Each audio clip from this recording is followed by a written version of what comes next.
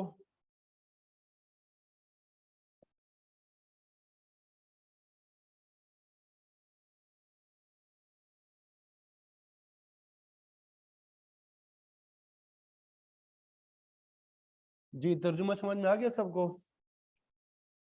چلیے الحمدللہ.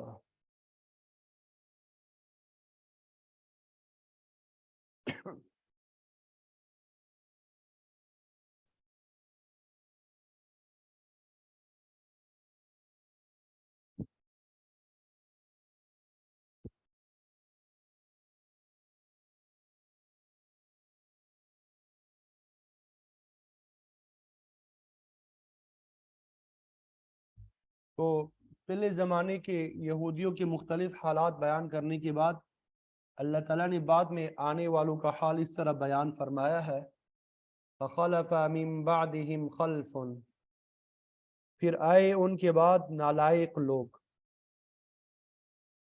عربی زبان میں خلف کا معنی جو ہے پیچھے آنا ہے، خلف لام کے اوپر زبر ہو، ٹھیک ہے، اور خلف لام کے نیچے زیر ہو یا لام کے اوپر سکون ہو یا خلف، اس کا معنی اور اطلاق جو ہے نالائق پر ہوتا ہے.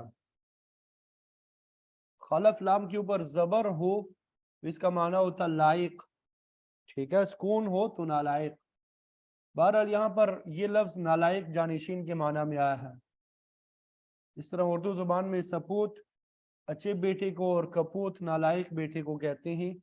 اسی طرح عربی زبان میں خلفن لائق کے لیے اور خلفن لام کے سکون کے ساتھ نالائق کے لیے آتا ہے. تو فرمایا کہ بعد میں نالائق لوگ ورث الکتاب آئے جو کتاب کے وارث بنے. کتاب سے مراد تورات ہے. گویا بعد میں آنے والے حاملین تورات نالائق لوگ تھے. ان کا حال یہ تھا یأخذون عرض هذا الادنى، کہ وہ اس دنیا کا حقیر مان لیتے تھے. وہ اس دنیا کا کیا کرتے تھے؟ حقیر مان لیتے تھے. ادنا کا لفظ قریب اور حقیر دونوں معنی میں استعمال ہوتا ہے.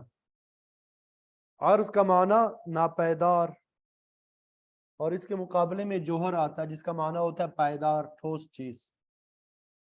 دنیا کا ساز و سامان مال و متاع چونکہ عارضی ہے، ناپائیدار ہوتا ہے، اس لیے یہاں پر عرض کا معنی سامان کیا گیا. یہ جلدی فنا ہو جانے والا ہے. دوسری جگہ ارشاد ہے ما عندکم ینفد، جو کچھ تمہارے پاس ہے ینفد وہ ختم ہونے والا ہے.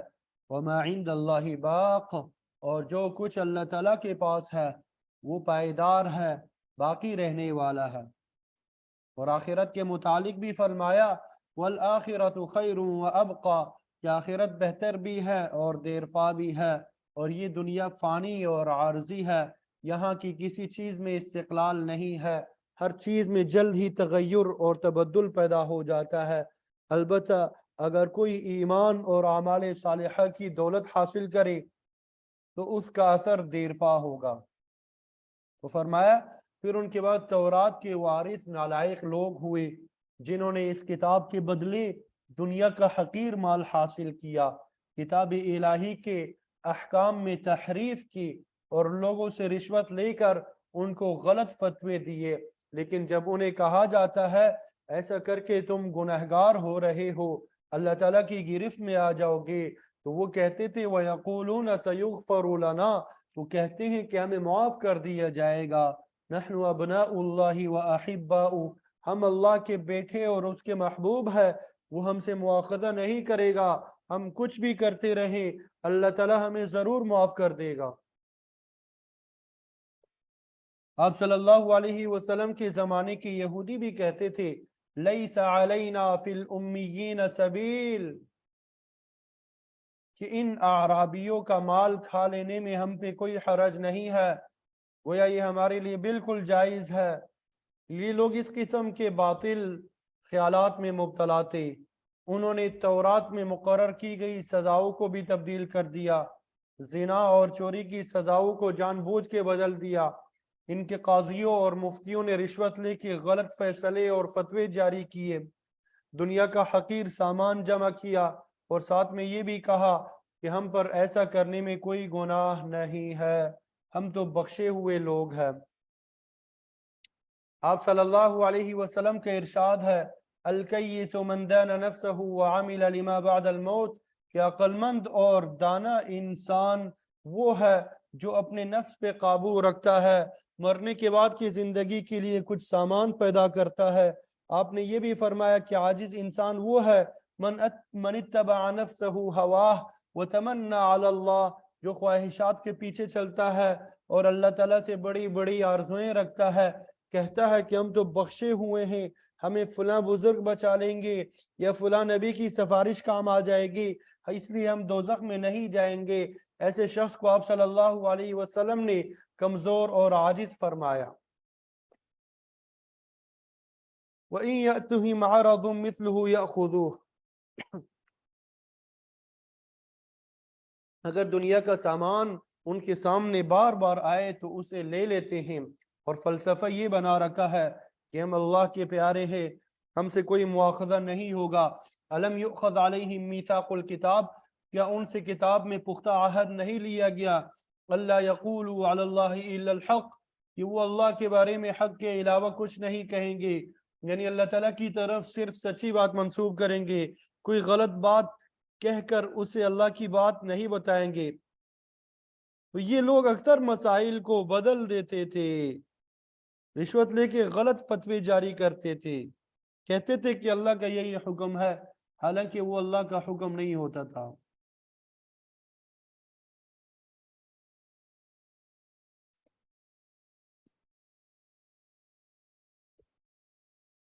تو اسی بات کے متعلق فرمایا کہ ان سے یہ پختہ عہد لیا گیا تھا کہ وہ اللہ تعالیٰ پہ کوئی افترا نہیں باندھیں گے، یعنی اس کی طرف کوئی غلط بات منسوب نہیں کریں گے، لیکن پھر بھی یہ لوگ اپنے عہد پہ قائم نہ رہے، کتاب میں تحریف کے مرتکب ہوئے، لوگوں کو غلط ملت مسائل بتائے۔ فرمایا یہ عہد ایسا نہیں جو ان کی نظروں سے کسی بھی وقت بھی اوجل ہوا ہو، بلکہ وَدَرَسُوا مَا فِيهِ، انہوں نے خود اسے پڑھا جو کچھ اس میں لکھا تھا، لیکن اس کے باوجود وہ پختہ عہد کی پاسداری نہ کر سکے، دنیا کے حقیر مال کو آخرت پر ترجیح دی۔ لیکن اللہ نے فرمایا کہ یہ نادان نہیں جانتے کہ وَالدَّارُ الْآخِرَةُ خَيْرٌ لِلَّذِينَ يَتَّقُونَ، آخرت کا گھر ان لوگوں کے لیے بہتر ہے جو اللہ تعالیٰ سے ڈرتے ہیں، اس کی نافرمانی، کفر، شرک اور معصیت سے بچتے ہیں۔ فرمایا افلا تعقلون، کیا تم اتنی بھی سمجھ نہیں رکھتے کہ اس عارضی دنیا کا مفاد بہتر ہے یا آخرت کی دائمی زندگی کا مفاد قابل ترجیح ہے؟ تم کس دھوکے میں پڑے ہوئے ہو کہ دنیا کے سامان کے بدلے دین اور ایمان جیسی قیمتی متاع کو ضائع کر رہے ہو؟ چاہیے تو یہ تھا کہ آخرت میں راحت کے لیے سامان پیدا کیا جاتا، لیکن تم اس دنیا کا مال اکٹھا کر رہے ہو جو اسی دنیا تک کام دے گا اور آخرت میں پھر کچھ بھی میسر نہیں ہوگا۔ پھر آگے ارشاد ہوا کہ یاد رکھو والذین یمسکون بالکتاب، جو لوگ اس کتاب الہی کو مضبوطی سے پکڑتے ہیں، واقاموا الصلاۃ، نماز کو قائم کرتے ہیں، انا لا نضیع اجر المصلحین، ہم اصلاح کرنے والوں اور نیکی کرنے والوں کا اجر ضائع نہیں کرتے۔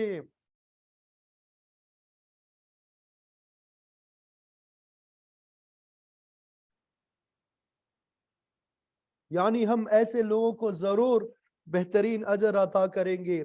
یہاں پر اللہ تعالیٰ نے دو چیزوں کا ذکر فرمایا ہے کہ جو یہ دو کام کرتے ہیں وہ اجر کے مستحق ہے، اللہ تعالیٰ سے بہتر بدلہ پائیں گے۔ دوسرے لفظوں میں اس کا معنی یہ ہے کہ جو لوگ ان کاموں سے اعراض کریں گے وہ سزا کے مستحق ہوں گے۔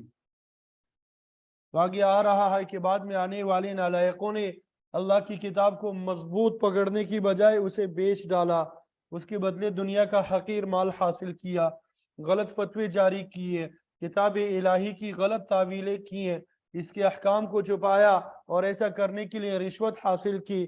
اس کے علاوہ انہوں نے نمازوں کی پرواہ بھی نہ کی بلکہ انہیں ضائع کیا، تو ایسے لوگ اللہ کے غضب کا نشانہ ہی بن سکتے ہیں۔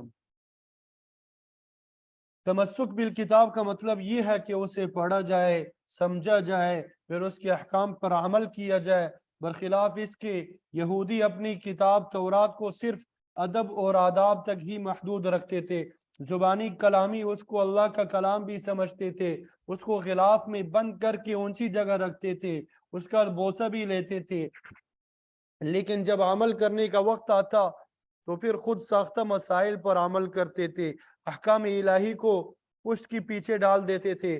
اب یہ بیماری ہماری امت میں بھی آ چکی ہے، ہمارے ہاں بھی قرآن مجید صرف زبانی ادب اور ریشمی غلاف تک ہی محدود ہو کے رہ گیا ہے۔ اول لوگ تو پڑھتے ہی نہیں، اور اگر ناظرہ پڑھتے بھی ہے تو صرف ثواب کے لیے، اسے سمجھنے کی کوشش ہی نہیں کرتے۔ مسئلہ پوچھنا ہو تو مولوی صاحب کے پاس چلے جاتے ہیں، جو سائل کے مناسب حال مسئلہ بنا دیتے ہیں، اور اس سلسلے میں ان کی خدمت بھی کر دی جاتی ہے۔ اگر خدا نخواستہ قرآن پاک ہاتھ سے گر جائے تو فوراً اس کا ہدیہ ادا کرتے ہیں، لیکن اس کے احکام کو کوئی نہیں پوچھتا۔ آخر اتنی بابرکت کتاب صرف قسم اٹھانے کے لیے رہ گئی ہے؟ عمل تو ہمارا 100% اس کے خلاف ہے، اس کے پاکیزہ اصولوں کو پامال کیا جاتا ہے۔ جب تک عقیدہ، عمل اور اخلاق اس کے مطابق نہیں ہوگا، تمسک بالکتاب نہیں ہوگا۔ نماز ام العبادات ہے، یہ اللہ کا قرب دلانے والی عبادات کی بنیاد ہے۔ نماز سے مومن کو ہزاروں فوائد حاصل ہوتے ہیں، وقت کی پابندی، نظم و ضبط، پاکیزگی، مساوات، اجتماعیت، توحید، ایمان وغیرہ بے شمار دنیاوی فوائد بھی حاصل ہوتے ہیں۔ جو شخص نماز کی حیثیت کو سمجھے گا، اسے قائم کرے گا، وہ یقیناً مصلح ہوگا اور اللہ تعالیٰ کے ہاں اجر کا مستحق ہوگا۔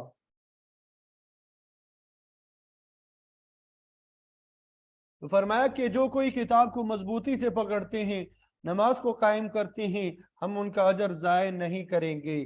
یہ بات تو یہود کی مذمت کے سلسلے میں بیان فرمائی ہے، لیکن ہمارے لیے بھی یکساں قانون ہے، جو کتاب اللہ کو مضبوطی سے پکڑے گا اسے ضرور اجر ملے گا۔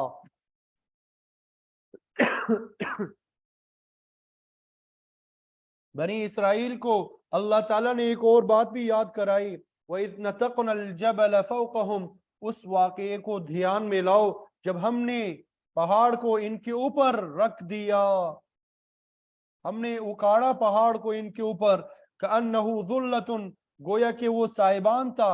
پہاڑ کو زمین سے اکاڑ کر بنی اسرائیل کے سروں پہ معلق کر دیا، جیسے سائبان کڑا کر دیا جاتا ہے۔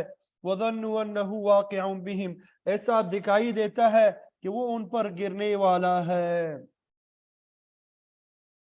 ایسا دکھائی دیتا ہے کہ وہ ان پر کیا ہونے والا ہے؟ گرنے والا ہے۔ خُذُوا مَا آتَيْنَاكُمْ بِقُوَّةٍ وَاذْكُرُوا مَا فِيهِ لَعَلَّكُمْ تَتَّقُونَ۔ تو اللہ تعالیٰ نے اس حالت میں بنی اسرائیل سے فرمایا، پکڑ لو جو کچھ ہم نے دیا ہے مضبوطی کے ساتھ، اور یاد کرو جو کچھ اس میں لکھا ہوا ہے۔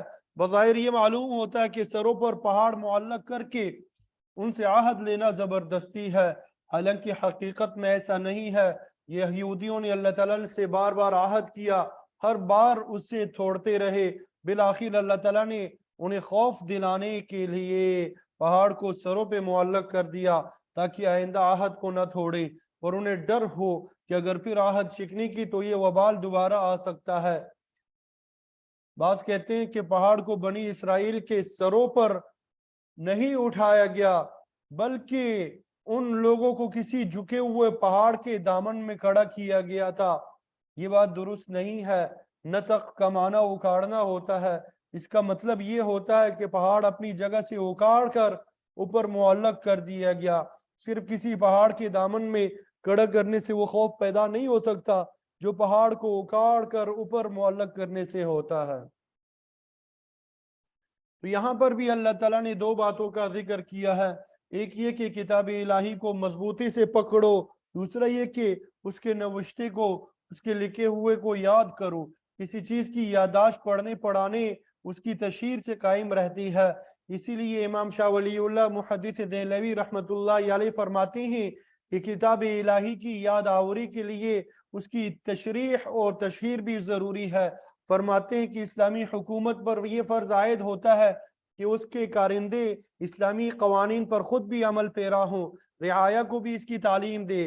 اسلامی قوانین کی تعلیم اتنی ہی ضروری ہے جتنی کوئی شخص خود اپنے بچوں کی تعلیم کو ضروری سمجھتا ہے۔ پہلے اسلامی قوانین کی نشر و اشاعت کرو، ذرائع ابلاغ کے ذریعے اس کی تشہیر کرو، اس کے بعد لوگوں سے توقع رکھو کہ وہ اس پر عمل درآمد کریں۔ ہر آدمی کو علم ہونا چاہیے کہ زندگی کے ہر معاملے میں اسلام کس طرح رہنمائی کرتا ہے، تجارت کا معاملہ ہو، زراعت کا ہو، سیاست کا ہو یا معیشت کا، صلح ہو یا جنگ، قومی مسئلہ ہو یا بین الاقوامی، ہر شخص کو معلوم ہونا چاہیے کہ ہمارا دین ہمیں کیا سکھاتا ہے۔ جب اسلامی قوانین کی اچھی طرح تشہیر ہو جائے تو پھر اس کی خلاف ورزی کرنے والوں کے خلاف تعدیبی کارروائی شروع ہوتی ہے۔ اب قانون شکنی کرنے والے بھی دو قسم کے لوگ ہو سکتے ہیں۔ اگر کوئی شخص انفرادی طور پہ قانون کے خلاف کرتا ہے وہ تعزیر کا مستحق ہوتا ہے، وہ ایمان لانے کے باوجود خلاف ورزی کا مرتکب ہوتا ہے، اور اگر جماعت سے باہر کا کوئی آدمی قانون کو توڑتا ہے تو وہ مفسد اور باغی ہے، اس کے ساتھ جنگ کرنا ہوگی۔ بہرحال قانون پر عمل درآمد کے لیے اس کی وسیع پیمانے پر تشہیر بھی ضروری ہے، تاکہ ہر مسلمان جان لے کہ اس کے حقوق اور فرائض کیا ہے۔ اس کو یاد کرنے کا یہی مطلب ہے۔ فرمایا اللہ تعالیٰ نے ان سے عہد لیا کہ جو کچھ ہم دیں اسے مضبوطی سے پکڑ لو اور اس کو یاد کرو، لعلکم تتقون، تاکہ تم بچ جاؤ۔ لیکن اللہ کی کتاب کو پڑھتے پڑھاتے رہو گے، اس پر عمل پیرا رہو گے تو دنیا میں برائی سے بچ جاؤ گے اور آخرت میں عذاب سے محفوظ ہو جاؤ گے۔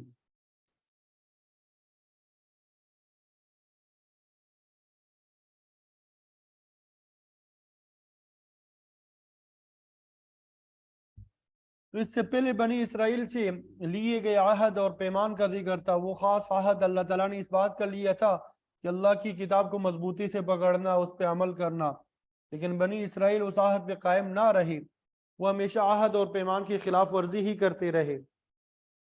یہ عہد خاص تھا۔ تو ابھی آگے عام عہد کا ذکر ہے جو تمام بنی نوع انسان سے لیا گیا۔ یہ عہد الستو اور عالم ارواح کا عہد بھی کہلاتا ہے، جو کہ آدم علیہ السلام کی تخلیق کے بعد مگر باقی اولاد کی تخلیق سے پہلے لیا گیا۔ دراصل یہ عہد تمام بنی نوع انسان کے قلوب میں اللہ تعالیٰ کی توقیر، اس کی پہچان اور اس کی ربوبیت کا بیج ہے، جو ان کی پیدائش سے پہلے ہی بو دیا گیا۔ تو ایک عام انسان کے لیے تین ادوار ہیں، تین ادوار میں تین عہد کا ذکر ملتا ہے۔ پہلا عہد الستو ہے جس کا تفصیلی ذکر ابھی ہوگا۔ اس عہد کا تعلق انسان کی اس دنیا میں آمد سے پہلے عالم ارواح سے ہے۔ اس جہاں میں آنے کے بعد بھی انسان کے ساتھ ایک عہد اور پیمان ہوا، جس کا ذکر پچھلی صورت میں آ چکا ہے۔ قُلْ تَعَالَوْا وَاتْلُوا مَا حَرَّمَ رَبُّكُمْ عَلَيْكُمْ، اے پیغمبر آپ ان سے کہہ دے کہ آؤ میں تمہیں بتاؤں کہ اللہ تعالیٰ نے تم پر کون کون سی چیزیں حرام کی ہے۔ اس مقام پر اللہ تعالیٰ نے 13 چیزوں کا ذکر کر کے فرمایا ہے یہی میرا سیدھا راستہ ہے، اسی پر چلو اور متفرق راستوں پر نہ چلو کہ وہ تمہیں اصل راستے سے جدا کر دیں گے۔ فرمایا تمہیں اس بات کی وصیت کی جاتی ہے تاکہ تم پرہیزگار بن جاؤ۔ یہ تو اس مادی جہاں کا پروگرام اللہ تعالیٰ نے دیا، اور تیسری بات وہ ہے جس کا تعلق اگلے جہاں سے ہے، جس کا ذکر سورہ حاقہ میں ہے۔ فَإِذَا نُفِخَ فِي الصُّورِ نَفْخَةٌ وَاحِدَةٌ، جب ایک دم سور پھونک دیا جائے گا، قیامت برپا ہو جائے گی، اور پھر جو جو واقعات پیش آئیں گے، حساب کتاب کی منزل آئے گی، اور پھر لوگوں کے فیصلے ہوں گے، اس ساری بات کا ذکر کیا ہے۔ تو گویا اللہ تعالیٰ نے تینوں جہانوں سے متعلق تینوں باتوں کا ذکر کر دیا تاکہ زندگی کے ہر مرحلے پہ انسان کو یاد دہانی کرائی جاتی رہے کہ اس کی اصلیت کیا ہے، کون سا پروگرام دے کر اللہ تعالیٰ نے اسے پیدا فرمایا۔ تو عہد الستو کو اللہ تعالیٰ نے یہاں پہ اس طرح بیان فرمایا، وَإِذَا أَخَذَ رَبُّكَ مِن بَنِي آدَمَ مِن ظُهُورِهِمْ ذُرِّيَّتَهُمْ، اس واقعے کو یاد کرو جب تمہارے رب نے بنی آدم کی پشتوں سے ان کی اولاد کو نکالا۔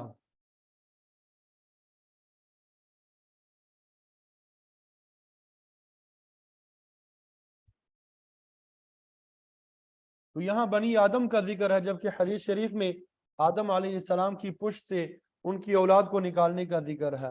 دونوں باتیں درست ہے، اس میں کوئی اشکال واقع نہیں ہوتا۔ جہاں براہ راست آدم علیہ السلام کی پشت سے نکالنے کا ذکر ہے تو اس سے وہ لوگ مراد ہے جو براہ راست آدم علیہ السلام کی اولاد ہے، اور بنی آدم سے مراد وہ لوگ ہیں جو آدم علیہ السلام کی اولاد ہے، اور اس میں نسلاً بعد نسل قیامت تک آنے والی تمام لوگ شامل ہے۔ مقصد بہرحال یہی ہے کہ اللہ تعالیٰ نے قیامت تک پیدا ہونے والے لوگوں کی ارواح سے یہ عہد لیا تھا۔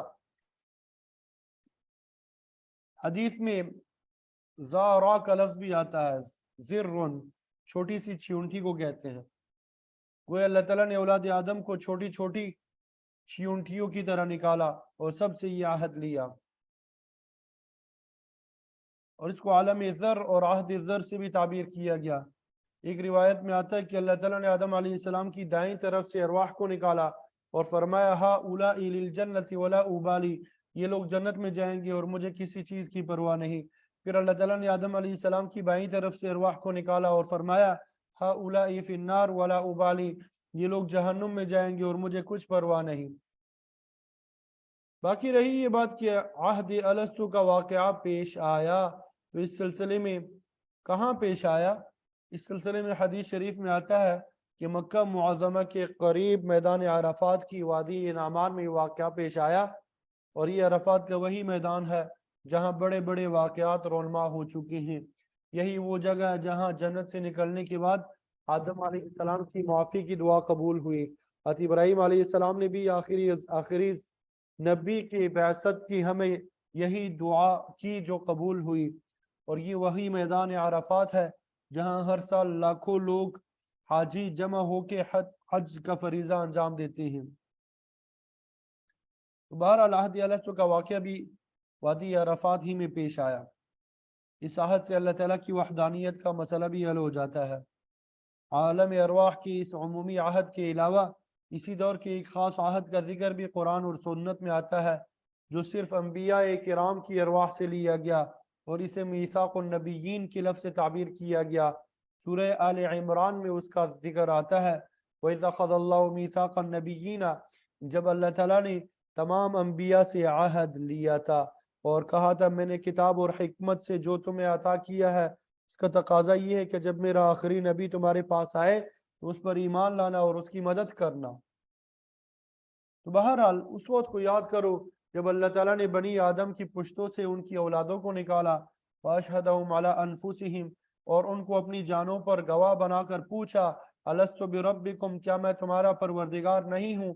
مفسرین فرماتے ہیں کہ اللہ تعالیٰ نے عہد و پیمان پتھر کی طرح کسی بے جان چیز سے نہیں کیا تھا، بلکہ اللہ تعالیٰ نے اپنی قدرت تامہ کے ساتھ تمام ارواح کو فہم، شعور اور عقل عطا فرمائی۔ اس کے بنا پر انہوں نے اللہ تعالیٰ کے سوال کا جواب یوں دیا، قالوا بلا، کیوں نہیں مولا کریم، بے شک تو ہی ہمارا پروردگار ہے، شہدنا، ہم اس بات کی گواہی دیتے ہیں۔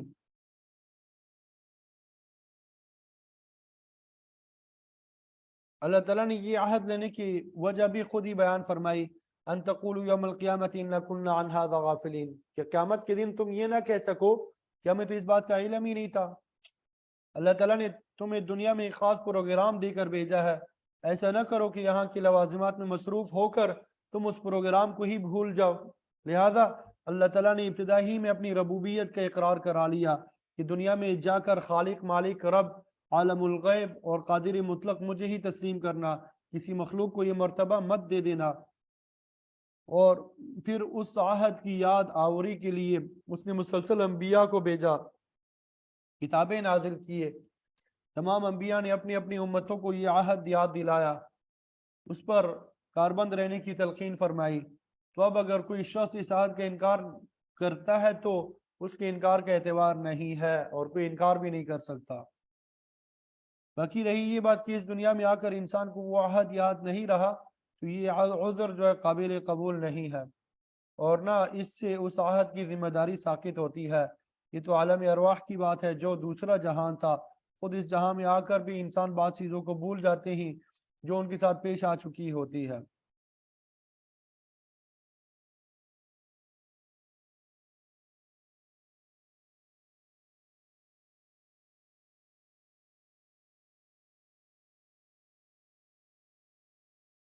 اللہ اکبر کبیرہ۔ تو اللہ تعالیٰ نے فرمایا کہ یہ عہد لینے کی ایک وجہ تو یہ ہے کہ کل کو یہ نہ کہہ سکو کہ ہمیں اس کا علم نہیں تھا، اور دوسری بات یہ ہے کہ او تقولوا انما اشرک آباؤنا من قبل، یا تم یہ عذر پیش نہ کر دو کہ شرک تو ہمارے آبا و اجداد نے اس سے پہلے کیا تھا، وَكُنَّا ذُرِّيَّةً مِّن بَعْدِهِمْ، ہم تو بعد میں آنے والی ان کی اولاد ہے۔ شرک کا ارتکاب انہوں نے کیا، غلط رسومات اور باطل اعتقادات انہوں نے ایجاد کیے، ہم تو ان کی دیکھا دیکھی تمام افعال انجام دیتے رہے، تو ہم پر مواخذہ نہیں ہونا چاہیے۔ اللہ تعالیٰ نے فرمایا کہ عذر قبول نہیں کیا جائے گا، ہر بری رسم اور بدعت کا مرتکب یہی عذر پیش کرتا ہے کہ یہ کام ہماری قوم، برادری اور آبا و اجداد کرتے آئے ہیں، ان کی آبا و اجداد کرتے آئے ہیں، ان کی دیکھا دیکھی ہم بھی کر رہے ہیں، ہم بھی اسی راستے پر چل رہے ہیں۔ تو فرمایا ہر شخص عہد الستو کا خود ذمہ دار ہے۔ عقیدہ توحید انسان کی فطرت میں داخل ہے، لہذا ہر شخص کی فطرت سلیمہ کا تقاضا ہے کہ وہ اللہ تعالیٰ کی توحید کو تسلیم کرے۔ جس انسان تک اسلام کے احکام، نماز، روزہ، حج، زکوٰۃ وغیرہ نہیں پہنچے، اس نے یہ فرائض انجام نہیں دیے، اس کو تو معافی مل سکتی ہے، لیکن عقیدہ توحید چونکہ انسان کی فطرت میں داخل ہے، اگر اس کے خلاف کرے گا تو پکڑا جائے گا۔ عہد الستو کی یاد دہانی اسی لیے کرائی ہے تاکہ تم یہ نہ کہہ سکو کہ ہماری بات اعمالی کے ذمہ دار ہمارے آبا و اجداد ہے، اور یہ سوال بھی پیش نہ کر سکو افتہلکنا بما فعل المبطلون، کہ اے اللہ کیا تو ہمیں باطل پرستوں کی وجہ سے ہلاک کرے گا؟ یعنی باطل پرست تو ہمارے باپ دادا تھے، ان کے جرم کی پاداش میں ہمیں کیوں سزا دی جا رہی ہے؟ فرمایا اس بات کو اچھی طرح سمجھ لو کہ تمہارے بد اعمال کے ذمہ دار تمہارے آبا و اجداد نہیں بلکہ تم خود ہو، اور یہ بات ہم نے واضح کر دی ہے کہ عہد الستو ہر شخص نے کر رکھا ہے اور وہ خود اس کا ذمہ دار ہے۔ وَكَذَلِكَ نُفَصِّلُ الْآيَاتِ، اور اسی طرح ہم اپنی آیات کو تفصیل کے ساتھ بیان کرتے ہیں۔ آیات کا اطلاق احکام، دلائل اور معجزات سب پر ہوتا ہے۔ اللہ تعالیٰ نے اپنے تمام احکام، حلت، حرمت، اوامر، نواہی، جائز ناجائز، تفصیل کے ساتھ اپنے انبیاء اور کتب کے ذریعے نازل فرما دیے ہیں۔ اپنی وحدانیت، اپنی ربوبیت کے تمام دلائل بھی انسان کے ارد گرد بکھیر دیے ہیں۔ زمین، آسمان، چاند، سورج، رات، دن، گرمی، سردی، بارش، ہوا، یہ سب کے سب اس کی قدرت کے دلائل ہے جن سے کوئی بھی انسان صرف نظر نہیں کر سکتا۔ اور پھر انسان کی مزید تسلی کے لیے اللہ تعالیٰ نے انبیاء کے ہاتھوں مختلف معجزات کا اظہار فرمایا۔ بعض معجزات تو ایسے بھی تھے جنہیں امتوں نے خود طلب کیا لیکن ان کی اکثریت پھر بھی ایمان نہ لائی، اور بعض معجزات ایسے تھے جو اہل ایمان کی تقویت کا باعث بنے۔ تو فرمایا اسی طرح ہم اپنی نشانیوں کو کھول کر بیان کرتے ہیں وَلَعَلَّهُمْ يَرْجِعُونَ، تاکہ یہ لوگ لوٹ کر آ جائیں، یعنی کفر، شرک اور معصیت کو چھوڑ کر حقیقت کی طرف واپس آ جائیں۔ اللہ تعالیٰ نے بنی اسرائیل کو بھی ان کے عہد اور پیمان یاد دلائے، انبیاء علیہ السلام کے ذریعے ان کو خبردار کیا اور اصل دین کی طرف رجوع کرنے کی وصیت کی، اور تمام بنی نوع انسان کو خبردار کیا کہ تم اللہ سے تم نے پختہ عہد کر رکھا ہے جس کی گواہ موجود ہے۔ خود انسان کا اپنا ضمیر، دل اور فطرت اس بات پر گواہ ہے کہ اللہ تعالیٰ وحدہ لا شریک ہے، اس کے علاوہ کوئی رب اور معبود نہیں ہے۔ اس کے باوجود جو شخص کفر اور شرک میں مبتلا ہوگا وہ قیامت کو پکڑا جائے گا، اس دن اس کا کوئی عذر قبول نہیں ہوگا۔ اللہ تعالیٰ سے دعا ہے کہ ہمیں عمل کی توفیق عطا فرمائے۔ وآخر دعوانا ان الحمد للہ رب العالمین۔